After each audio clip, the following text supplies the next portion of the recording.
Ballpark Beef is back at it again. We're 2 weeks into the MLB season. We got a lot to talk to you today about, and we're just going to get right into it, and we're going to roll that music, baby. 1, 2, 3, 4.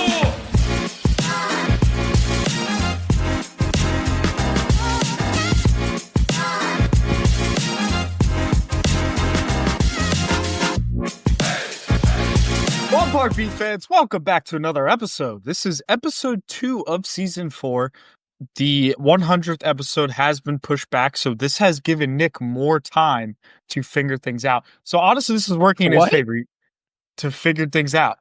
You said finger. Figure things out. But if it's the other way around, so be it. But yeah, Nick has more time now, so this is all working out in his favor here. But yes, welcome back to episode 2 of season 4. We're going to talk some baseball. We're going to talk more baseball. And we're going to talk a lot more baseball because it's the second week into the season. And we're going to have some overreactions. We're going to have some cat for sure. I'm probably going to hear the Mets have the best pitching staff in the league. We will definitely hear that tonight. And yeah, let's get into it. Boys, how has your past 2 weeks been? How are you feeling? How are you looking? And yeah, what's going on? Well, the weather's getting warm. Baseball's finally here. Getting warm. Where? We had some days where, we were in the 70s, the 60s, one day in the 80s, and that required us to play some golf. Nick, what was the temperature the last 3 days? Okay, did we play golf the last 3 days? No. We did. This dude forgot already. We played last Saturday, but the temperature has been up and down, but when it's warm, we're going out there and we're playing golf. And other than baseball being around the corner, that has been the exciting part of the last 2 weeks. Fair. Golf has been fun. Super fun. Very nice. Jimmy Very nice. can't play golf though. Sucks. I suck, but I have a golf course nearby. Could get my skills up. We're trying to get him into it, man. He's busy, he's got a wife, he's got things going on in life. Like, apparently he's turning into a grandpa. So golf would be perfect, True. perfect for him. True. But we can't get him to commit. Once I think he's gonna get there, he will get there. I'll get there one day. I mean, it's slowly but surely. Sometimes you can't even speak. That's how, my dentures are falling out. My old guy dentures are falling out. Yeah. But last 2 weeks have been good, man. Looking forward to watching more Mets dominance. It's been a wonderful 2 weeks. Definitely the best pitching staff in baseball over the last 2 weeks. Can't really say they're second to anybody. So you were right. It's on the podcast. So there you go. Nick, you have an extra week to prepare for this 100th episode. So this better be the best episode we've ever put on. I'm talking high octane, baby, from minute one. You're doing the intro. Yeah, dude, be once you guys get the script, you'll be happy. There better be special guests. I better be editing this for a full day. This better be a full edit job. This better be the best episode we will ever put out, and something will never, ever be like this. Listen, I wouldn't recommend myself to do a video if I'm not going to make it the best, all right? So you guys just sit back, relax, and be excited for it next week. Next week's the 100th episode? No, it's not. I'm pretty sure it's next week. No, it's not. Today was supposed to be the 100th episode, and we took 1 week off. Let me check. I probably should need to count. Yeah, give me a second here. Didn't you say the first episode of the season was 98? Right, let's see here. Wasn't it 97?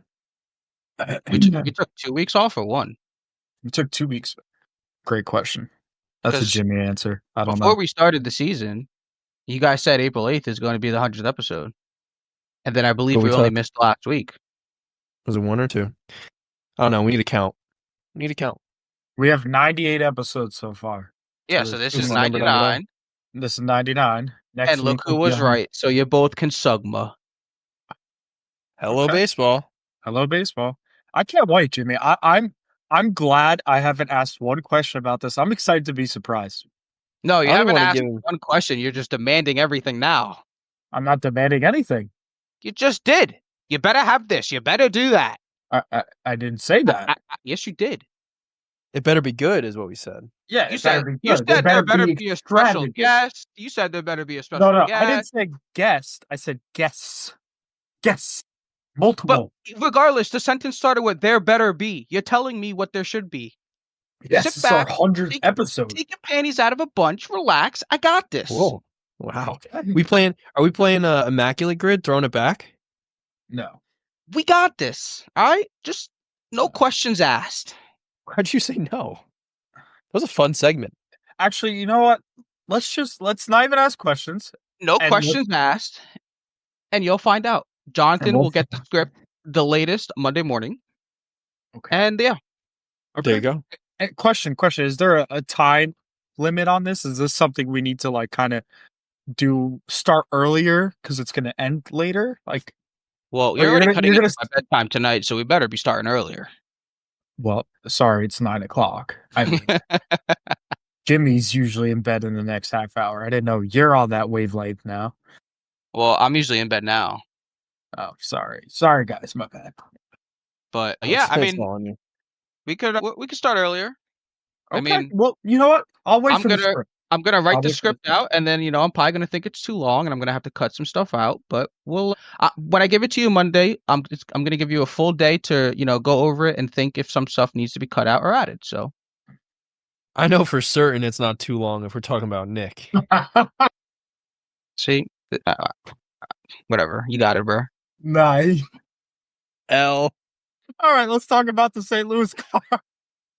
When was the last time the Mets won a World Series? Oh my God, 2025, baby. It's our year. Yeah, now that's fucking long.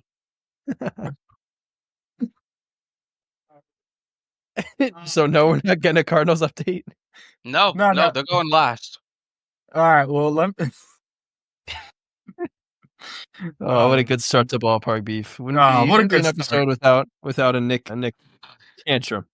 Nope, there's no tantrum. I'm just demanding things now. It's either my way or no one's way. wow. All right. I know you wrote the checks, but anyway. All right. Anyways, I guess I'll start because he's demanding things now. So this season I'm going to start a new Jonathan. There's going to be a new Jonathan in town. Okay, there's going to be no more complaining about the Yankees. Positive Wags. That's going to be my name. Positive Wags. I'm not going to complain once. I cannot complain about the Yankees this whole year. Okay, it's going to be positive every time you complain. It's going to be positive Wags. Okay, and I'm going to be positive about the Yankees. Okay, so let's talk about the Yankees. The Yankees started off amazing. They looked like murder's row.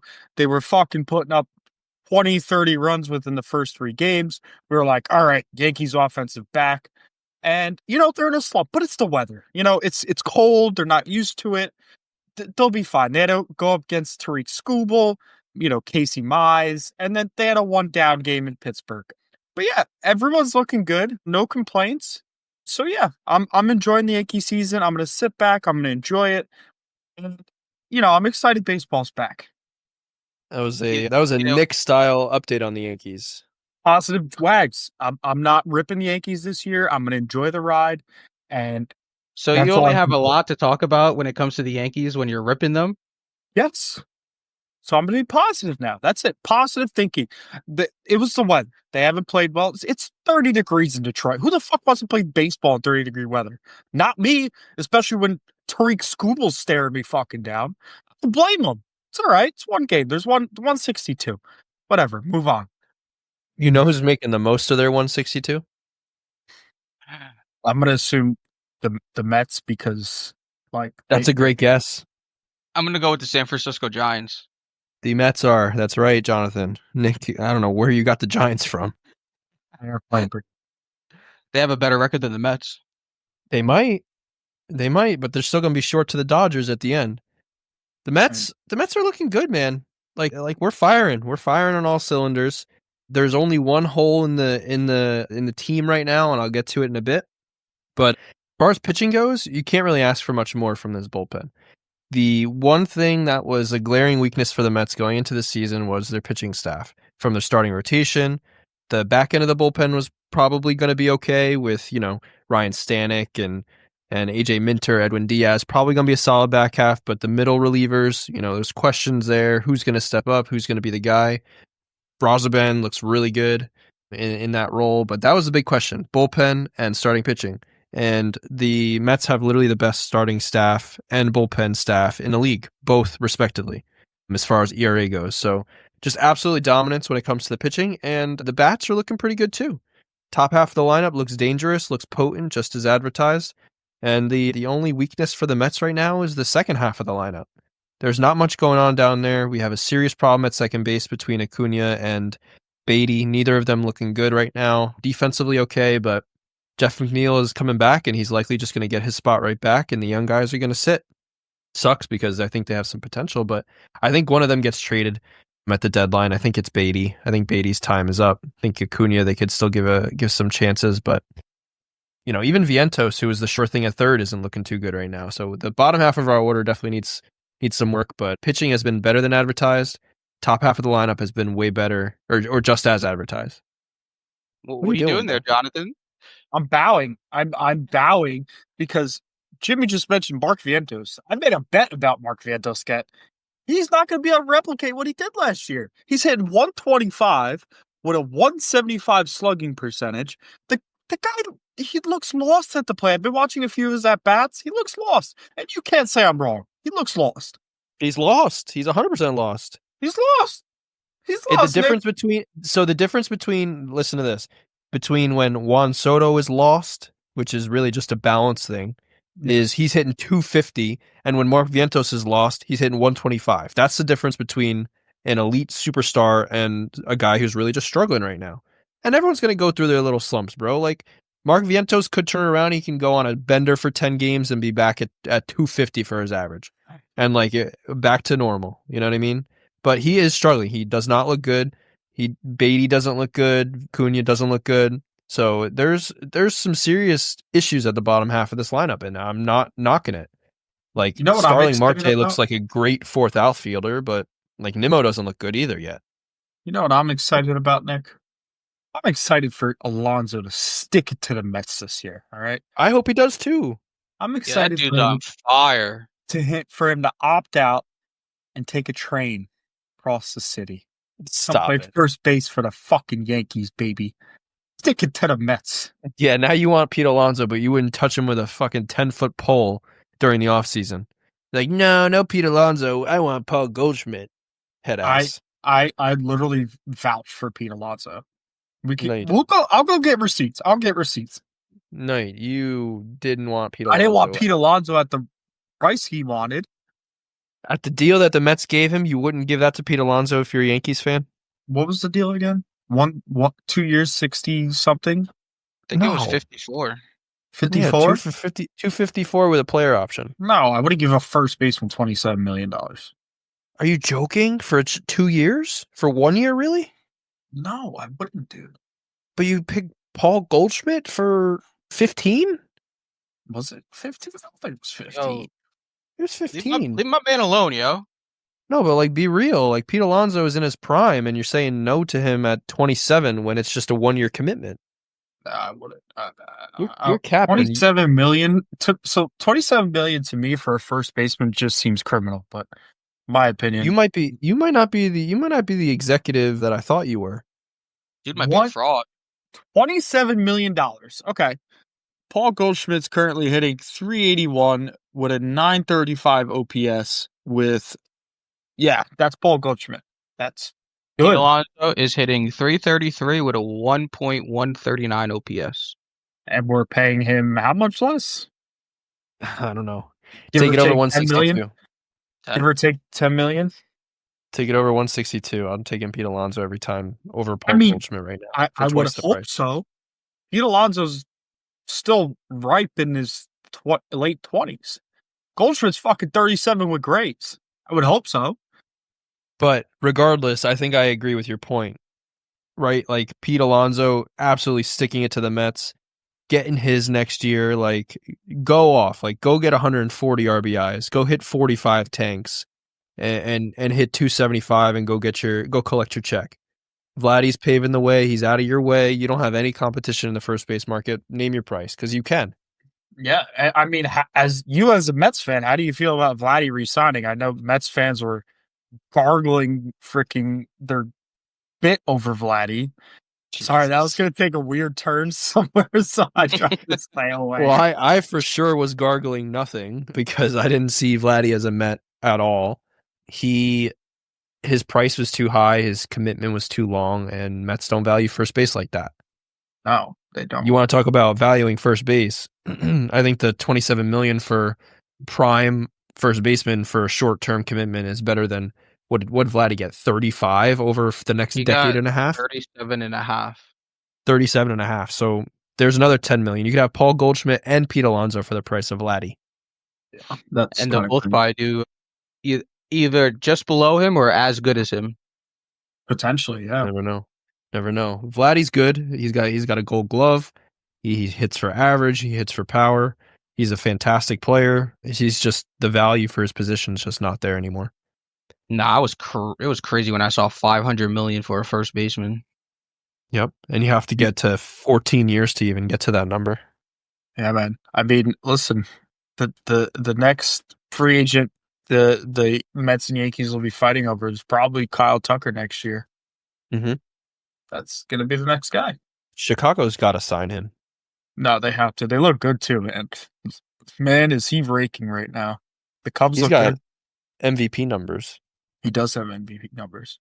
Hey, can I just say one thing while we're on the MVP topic? Like, I suck Aaron Judge. I glaze him, like, whatever. Did you guys see the power rankings list that ESPN put out? Come on. They got Volpe. They got Volpe from the Yankees. Like, how is Judge not 1 or 2? You said power hitting? No. Just like ranking, MVP. power ranking of players. They did a ranking of best players in the league 1 through 5. It was like an image they did. Oh, and I saw something different. Judge wasn't even in the top 3. Like, what are they smoking? Yeah, I mean, he's just the second best player on the planet, and it's just not even close. No, he's the best player on the planet. I don't want to hear it. He's Ohtani? He has a higher WAR than Ohtani does, and Ohtani pitches over a certain amount of years. Go look it up. Go look it up. The best player on the planet is Ohtani. Go look it up. Since their career started, look up who's had a higher WAR, Nick. Whose WAR's higher? I know WAR is like an obsolete stat. I feel like people don't even look at WAR anymore. But look it up. It's crazy because WAR was like the biggest thing like 2-3 years ago. I feel like the Dodgers, every time they play, I just want to root against them. And it's sad. It's bad for baseball, really. Like, if Toronto didn't sign Vladdy, like, I feel like there's just serious things that are bad for baseball. I think Kyle Tucker not signing with the Cubs is going to be bad for baseball. I agree because like you kind of want like a balance. You know what I mean? Like, you want like a league balance. Like, baseball is starting to turn into like this kind of super team NBA kind of thing. Like, it's hard to kind of do that in baseball because there's so many different parts. But like the Los Angeles Dodgers are your modern day Miami Heat when LeBron joined that team. You know, like that's what it is. It's the making of a super team. They have all stars except James Outman, who can't track a fly ball in outfield. But I mean, that's besides the point. God forbid they have a hole in their lineup. Yeah, exactly. Watch them go trade for, whoever the fuck somehow. And Michael Conforto looks like the second coming of Jesus. Yeah, over there. Like, come on. It's insane, dude. It really is. So Aaron Judge has, I'm sorry to cut you off, but Aaron Judge has 45.6 WAR in 821 games, and Shohei has 44.5 WAR in 872. Thank you. And Ohtani pitches.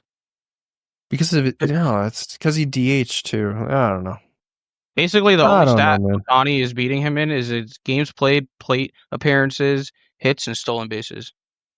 Judge is the best player on the planet. I'm sorry. Like, I know I'm a Yankees fan. Obviously, I have to say that, but he is. Like, he is. I don't care what people say. And his contract is a steal. It's a fucking steal. That's what we say whenever we look at a contract 5 years later.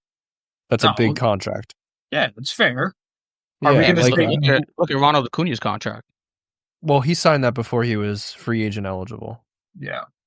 Talk about Lindor's contract. Yeah. He's making what? Same as Pete, pretty much, AAV? Yeah, like 35. 34 or something like that. But like if you think about you'll compare him to Bobby Witt when he gets to free agency, if he does. Hopefully the Royals lock him down, but if Bobby Witt gets to free agency, he'll get at least a 5 in the front of his contract. Absolutely. Yeah. You talk about like Gunnar and Adley and those kids in Baltimore. Yeah. They'll also get paid. Like if they get to free agency, but I don't know. I think free agency is where you get the most money, but free agency is also kind of becoming the thing where kind of is ruining baseball a little bit. No, for sure. It is ruining baseball because it's just the league's becoming unbalanced, in my opinion. I know that's weird to say because how can baseball be unbalanced with so many moving parts? But I don't know. I don't like it, man. I don't like it. Kind of bring me back to Padres. Yeah, go ahead. It's bringing me back to the 2016 NBA vibes where you got like 2-3 powerhouses and then just a whole bunch of mediocre teams. At least for the NL. What was it like? OKC and Golden State in 2016 or something like that? Yeah, and I think the Spurs as well. That's before like Tony Parker and them retired. Okay, like the last bit of the Spurs dynasty. Yeah, man. It's imbalance. But we'll see, right? Like the more Vladdies and Torontos that make a deal, the better. 100%. Yeah. In my opinion. I don't want to not root for a team. Like I don't want to not root for the Dodgers just because they're the super team they are. But like I feel like I want to. Yeah, I mean, I don't want to root for them. I don't want to see them win a World Series. I will never root for them. Nope. Yeah, so I'm saying like I don't care for them. I don't want to see them win. I don't know. It's just not good for baseball, in my opinion.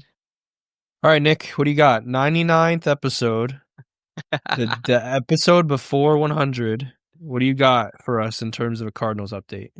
Yeah, so I'm going to say this is definitely not the start to the season that I expected all around wise. Record wise, we're 4-6, which to me is, respectable for the first week and a half of baseball. But the Cardinals are averaging the second highest total runs per game in the entire league, which is full of a lot of, young 2, 3, 4 year, stars in the making. And they're averaging almost 7 runs a game. Their lowest runs scored is 4, and that's in like 3 games. But if you look at the other side of the diamond, they are probably the worst pitching staff in MLB baseball. Their entire starting rotation has an ERA way over 4. The bullpen has some good pieces, but when the starters have such a high ERA and they're being taken out in fourth, third, fifth inning, the bullpen's going to get eaten up. And with the bullpen being eaten up so early, in the end of the season, it's just going to get worse and worse and worse. It's very fun watching the Cardinals score, 6, 7, 8, 9 runs, and it's not fun watching them lose when they score up those numbers. So the entire batting rotation, everyone but 1 or 2 people is hitting over 250, and some of them are well over 250. I know it's early. I know you were talking about Vientos, being in a slump. At least you don't have the worst hitter in MLB this year with Wilson Contreras. The dude is 4 for 44, striking out probably at least 15 to 20 times. Did you say 4 for 4? No, 4 for 44. Oh, I thought you were talking about a bet. No. After today's game, I didn't see his fourth at bat, but his first 3 against Paul Skeens, 3 Ks, and that put him at 4 for 44. He's batting just about 100. But other than that, Lars Nootbaar, great leadoff hitter. Nolan's having such a good year. Jordan Walker's having such a good year. Ivan Herrera, who became the catcher, had 4 tanks, 11 RBIs, and then is out for a month getting hurt with a knee injury in Boston. So that hurts the Cardinals. But, for the first 11 games of the season, watching Cardinal baseball is a roller coaster per game, not like per week. So it's very stressful at times, and it's very, very exciting at times. So, I mean, after the first week, I'm happy with what the Cardinals have provided as a fan. Satisfied customer. Yeah. I mean, I'm not satisfied with the L's, but, watching a team score 6, 7, 8 runs a game it makes the game very interesting. It makes you as a fan feel like, all right, we still have a chance. Except the one game where they gave up 18 and 11 doubles to the Red Sox. Jeez. I mean, the Red Sox look dirty. Look real dirty. I've had that prediction too. I like the Red Sox preseason, so I'm gonna pat myself on the back for that prediction. You mentioned the bullpen. So when general managers and presidents of baseball operations build bullpens, I wonder if like there's two versions they're building, like the early season version and then like the long haul version. Like while your pitchers are getting ramped up in this early season, like you need more middle relief guys that'll give you like 40 to 60 pitches because your pitchers are only going 3 innings, 2 times through the order, whatever it is, until they get their pitch counts up and get some stamina and some time under their belt. I wonder if there's any like we got our resident general manager over here who's trying to see what the next trade rumor is. So why don't you tell us a little bit about how you build a bullpen, John? So I think the way your bullpen starts in the beginning of the season is going to look completely different from where it ends. And I think you can see this in every team. A lot of teams make moves for their bullpen at the deadline, whether it's via the waivers or, trades. But like even the Yankees, like they'll come into a year with their set bullpen beginning of the year, and there's always guys they pick up, whether it's, like a Luke Weaver, who make it to the end of the year and that he's your fucking closer and he's lights out. I think the product you see now is not the product you're going to see July or October. I think bullpens change very significantly. And yeah, I mean, just because like you got to think about it, like these bullpen guys are being used more and more now, right? Pitchers don't go as long as they do. I mean, how often do we see a complete game? Maybe once or twice a month, Like We had a Maddox recently this year. we did have a Maddox, but like, you know what I mean? Like the bullpen is going to be completely different because guys are going to be overworked.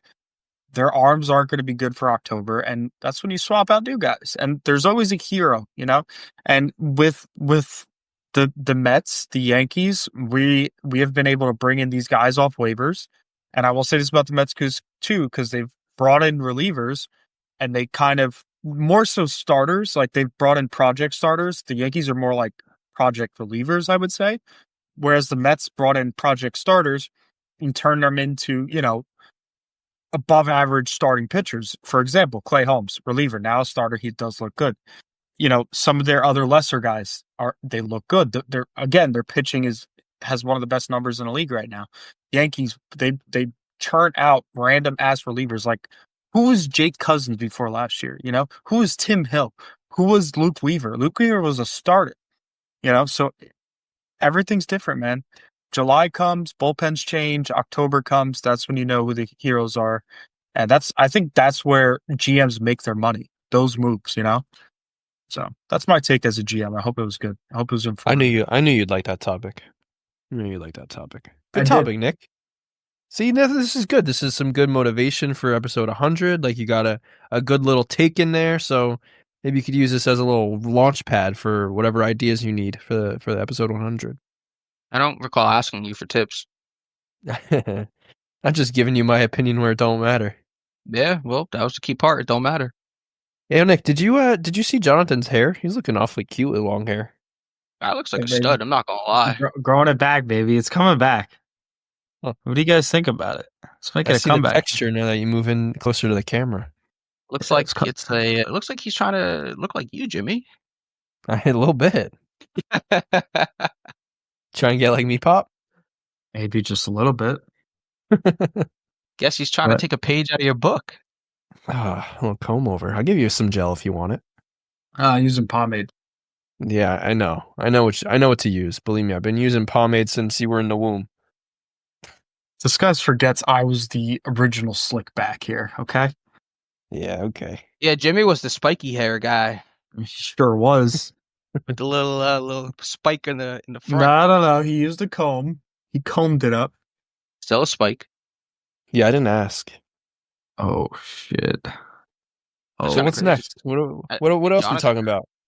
I'm looking through deals and stuff here. But yeah, I mean, Sales for what?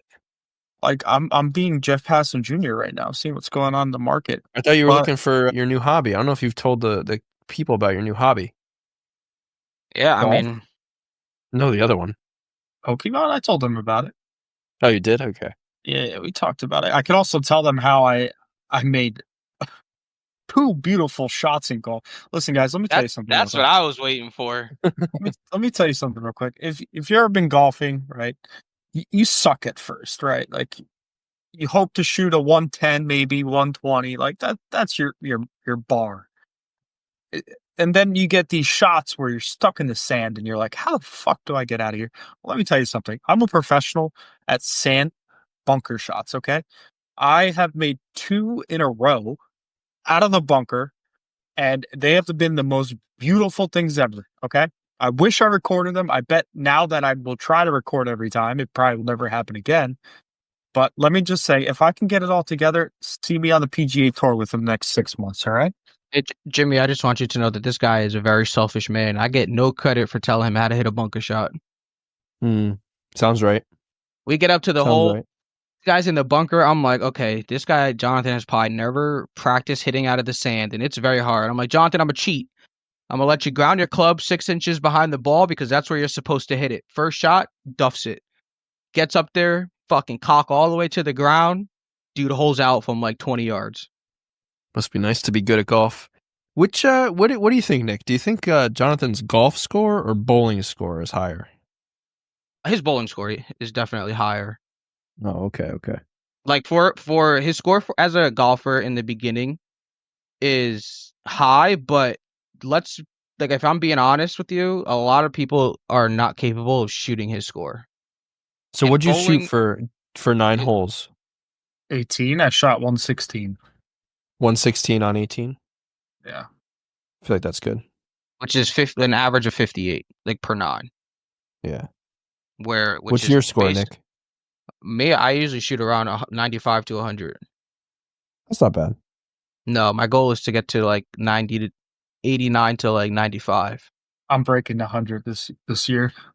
Hell yeah. Yeah. Hell yeah. Well, see, you keep those bunker shots up, you'd be out of trouble in no time.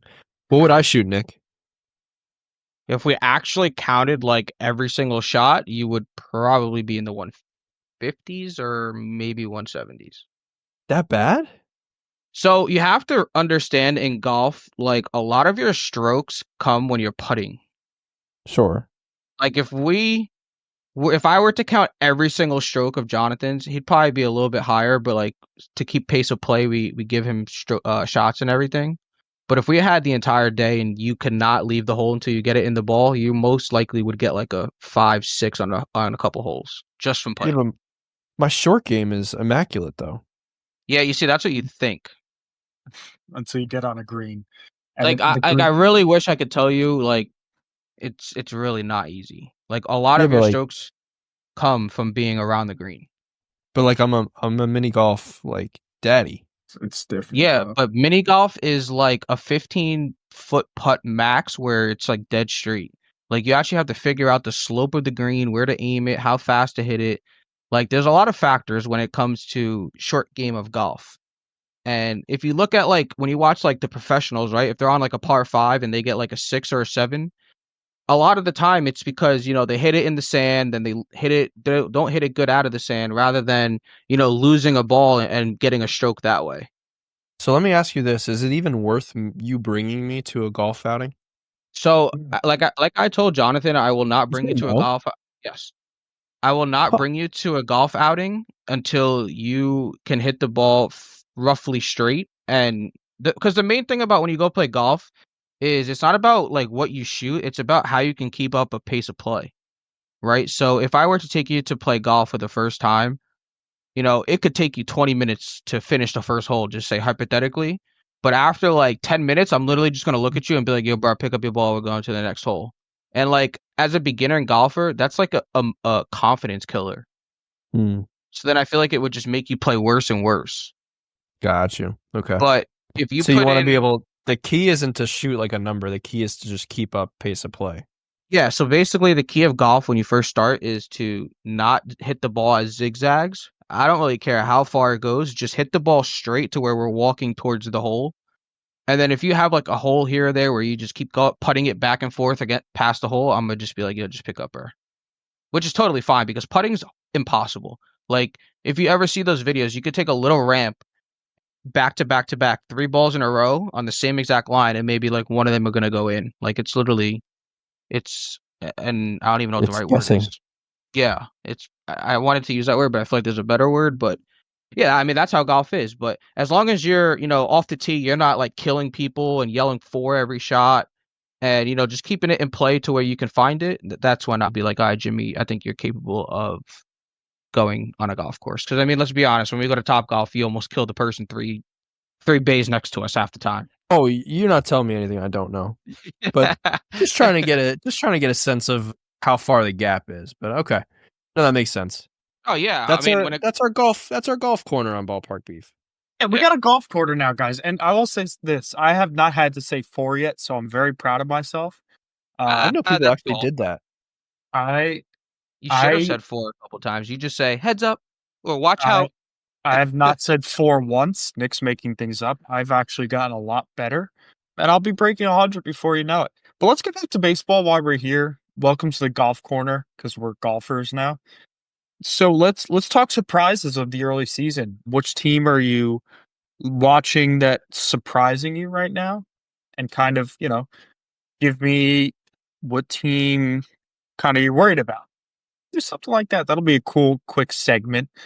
And then we'll do our betting picks for the week, our dogs, and then we'll disperse until next week. Okay. Sounds good. All right. So the team I'm looking at right now is that's super interesting to me is I think we talked about this earlier. The Chicago Cubs. I think with Kyle Tucker, they look like a very good team. I think they're gonna win the NL Central. I'm I picked the Reds, but that's not looking too well right now. So yeah, I would say the Cubs are the team that I'm most impressed by. I don't think they had too high, of people weren't super high on them, but I don't know, they look good and they're fun to watch. Kyle Tucker's just, mashing right now. They got a couple good young players, pitching's playing well. They have a plus 28 run differential. So that's my exciting team. My disappointing team, it has to be the Atlanta Braves. I mean, what is going on in Atlanta? What is going on? They are 1-8 and they just look terrible. I mean, kudos to Jimmy because that's one less team that he has to worry about. But I mean, the Braves, I don't know what you got going on, but I know it's early. You got to turn it around. You look worse than the White Sox right now. I will say my surprise team is your leader in the NL West, the San Diego Fathers. Can't believe that they are leading that division ahead of the Dodgers. And yeah, they're off to a really good start. Biggest bust team so far is definitely the Braves. Definitely agree with you there. Yeah, 100% the biggest bust is the Braves. I mean, rough start to the season going up against the Dodgers and Padres, but I mean, getting swept by both teams to start the season is a big no-no. But I mean, it's the Braves. I think they'll find a way to turn it around. They'll have a month where they go 22 and like 7, and Jimmy's gonna start squeezing the butt cheeks because they're hunting back into first against them. But rough start to the year. I would say that my shocker team so far this year is the Los Angeles Angels. They lost Shohei 2 years ago. Mike Trout's coming off an injury. He's only batting 188. But the thing that surprises me is their run differential is only -1, and they're still finding ways to win games. They're not really hitting the ball. They're not putting up runs, but they're finding ways to win. The one run games, 2 run games. They're sitting second right now at 6-3. Beat the Cardinals twice this year. I can see them falling off, but as of right now, through the first 2 weeks, the Angels have surprised me the most. Yeah, man. Angels are looking good. Let's do our dogs for the Friday. What do we usually do? Friday? Yeah. Let's do our dogs for Friday and let's wrap this up because Jimmy's got to go to bed. And, it's 9:30. What, but hey, whatever floats your boat, right? All right, dogs for Friday, boys. Dogs for Friday. I am going to. Oh, we gotta pull up the dogs. All right, give us a second here, guys. We're a little rusty. We haven't obviously done this in a while. Let me pull this up here. The dogs of the week. The dogs up. We got to get like a theme song or something. Dogs I don't of the have week. any. I don't have any spreads or anything. I have spreads. Lucky you. I actually don't like any of these games. Spreads. Dogs of the week. Oh, Dogs I of- got one. Ah, Oh, go never ahead. mind. Yeah, no, I got one. The Dodgers are dogs against the Cubs. Roki Sasaki on the mound. I think he found something in his last start. I think he's gonna shove at home on April 11th. I got the Dodgers over the Cubbies. Dodgers over the Cubbies. I'm locking. I gotta put that in. Nick, what are you locking in there? I mean, the Braves got to get something going soon, right? The 0-7 away. They got to get their first win away at some point. They're playing in Tampa, 75-degree weather. Taking the Braves. Bang. Okay. I am going to take the Phillies over the Cardinals. The Phillies are dogs against the Cardinals. Aaron Nole's on the mound, looking for him to turn it around. So that is our dogs for the week. Make sure to lock it in. We're not financial advisors. Don't trust us because we're gonna lose. But yeah, we got the Phillies, we got the Dodgers, and we got the Braves. Make sure to lock it in. Make sure to lock in with us next week. And yeah, if you want more golf talk, let us know. Because listen, I'm itching. I'm itching to play. Supposedly there's this thing called the Masters this week, and we can't play. So I mean, whatever. Like, we'll see you guys next week. Peace out.